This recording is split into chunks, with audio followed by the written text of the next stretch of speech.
titles with 277 points from Hillaby Turner's Hall's 124 and Gordon Walters' 87. Anaya Nurse of Hillaby Turner's Hall was the victrix de Durham with 30 points. Then in the boys, All Saints did the double with 200 points, with St. Jude second and Ada Costa Edwards third. Donche Blackman of Ada Costa Edwards was the victor de Durham with 26 points. Here's Damien Best with some of the action on the track. Pristine conditions for the running of the Inter-Norris Zone under 13 boys, 400 meters. Section 2 had the fastest finisher. At the moment though, it was Jay Farley of Blackman and Gollop. Pace 8, knowing he would have to put in the extra work to beat the field. Elijah Mears of St. Matthews closed the gap significantly. Fast forward to the closing stages, Jason Bruce of St. Jude's Primary appeared in the frame, digging deep, living by the motto, no guts, no glory. He's a 5-star general. The winning time, 1 minute, 8.23 seconds. Farley, 1 minute, 11.02. Under 11 girls, 400 meters now. Very brisk start, but as you know, things settled down after about 100 meters. Kiana Smith White of Cuthbert Moore was businesslike going up the backstretch, but was it a case of too much too soon? Fast forward to the last 100 meters now. Tyresha Griffith of Hillaby Turner's Hall in lane 5 on one of those Sunday morning strolls through Queen's Park. Smith stuck in neutral. Griffith, classy performance, stops the clock in 1 minute 14.98. Smith second, 1 minute 18.31. The second fastest time among the under 11 girls was established by Kristen O'Neill of All Saints Primary. Running in lane 8, showed maturity beyond her years, made her move with 100 meters to go.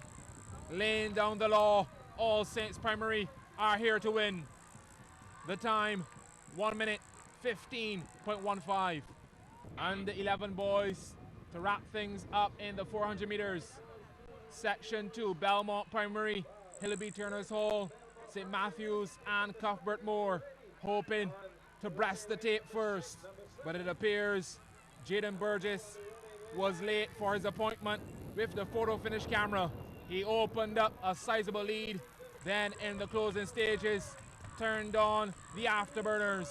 Kimani Maynard of Hillaby was trying his best, but he would have to settle for second. The winning time, 1 minute 12.94. Now to the fastest competitor in the under 11 boys section. Steady start to this one, into the backstretch. Well, this portion of the race is where all the overtaking is done. In the twinkle of an eye, Joshua Husbands of All Saints had them at his mercy, just like the heat wave blowing through the facility. Husbands was red hot as they straighten for home now. Plenty daylight between him and the rest of the field. The battle was for second place. Husbands victorious, 1 minute 10.24 seconds. A fast finishing Chiron Springer of St. Bartholomew second, 1 minute 13.33. 96 degrees in the shade for the Anton Norris Zone Knapsack 2016. Damien Best, CBC Sports. Well, congrats to All Saints PE teacher Barrington Yearwood. The Jim Wedderburn Zone is tomorrow. The two top teams in the WICB Regional 4-Day PCL will clash tomorrow here in Barbados. Top of the table, Guyana Jaguars will be taking on second place Barbados Pride. And I traveled to Kensington Oval this morning as the home team went through its final paces. Barbados Pride head coach Henderson Springer said his Chargers are prepared for the big game. Okay, so coach, it's a top of the table clash. Number 1 and number 2 teams playing. How intense has training been? Training has been very, very intense over the past couple of weeks. Okay, obviously culminating with our performance last game and moving into this one now. I know you have some players out and some newer players in, but is it ideal in a game of this magnitude? Well, not at all. It's not ideal, but that's what we have to deal with. If we consider ourselves a cricket factory, we'll have to, we obviously got to take into consideration that we'll have guys going away to service the West Indies cricket all the time, which provides an opportunity for those guys who are on the fringe. Okay, it's interesting that you said cricket factory. So are you satisfied with the players coming in can match up to a game of this magnitude? Well, actually, I'm content. Not fully satisfied, but content. As I said, it's an opportunity for these guys to show what they're really made of. And it's not only a matter of getting into the team. I think it's a matter of maintenance as well, because those guys who want to come into the team, who are coming into the squad, they would want to maintain their spot. Skipper Craig Brathwaite has a good feeling. Well, I'm quite confident. I think the Barbados team is playing quite good. The guys gelling well together, so really looking forward to the challenge.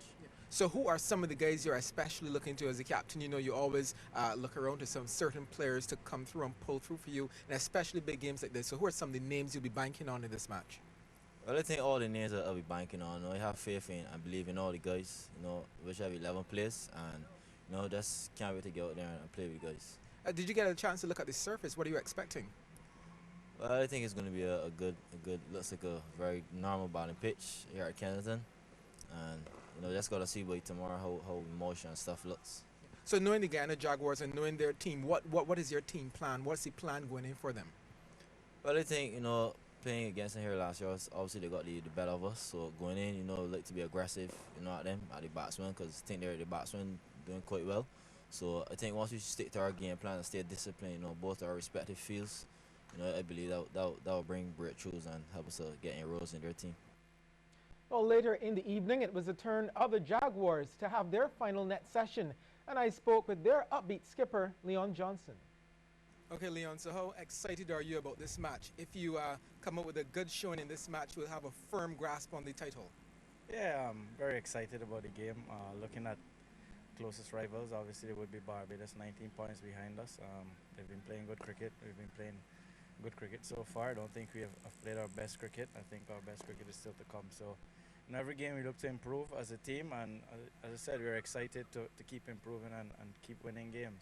Yeah, that's almost a scary thought. You're saying that you haven't played your best cricket yet and you're so far ahead, and in this match Barbados are missing some of their key players. What do you think about that? Yeah, look, you could never be perfect. As I said, we haven't played our best cricketers yet. You could never be perfect.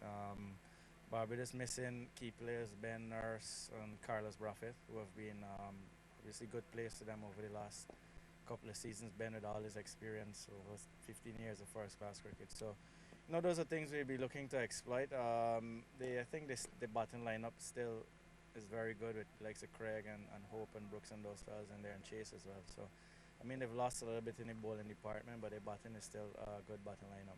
So what would you say if I told you the Barbados skipper said he plans to be a bit aggressive with your batting?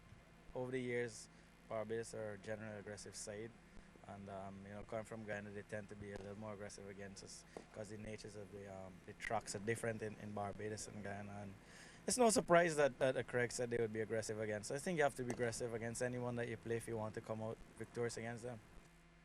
Well, CBC Radio 94.7 FM will have live coverage from 10 a.m. Lionel Messi scored his 300th and 301st La Liga goals for Barcelona as they beat Sporting Gijón 3-1 to go 6 points clear. You hear that, Real Madrid fans? 6 points clear at the top of the Spanish table. Messi looking to become the first player in La Liga history to score 300 goals. Whatever, right foot, left foot, head, hand, you get the idea. 25th minute,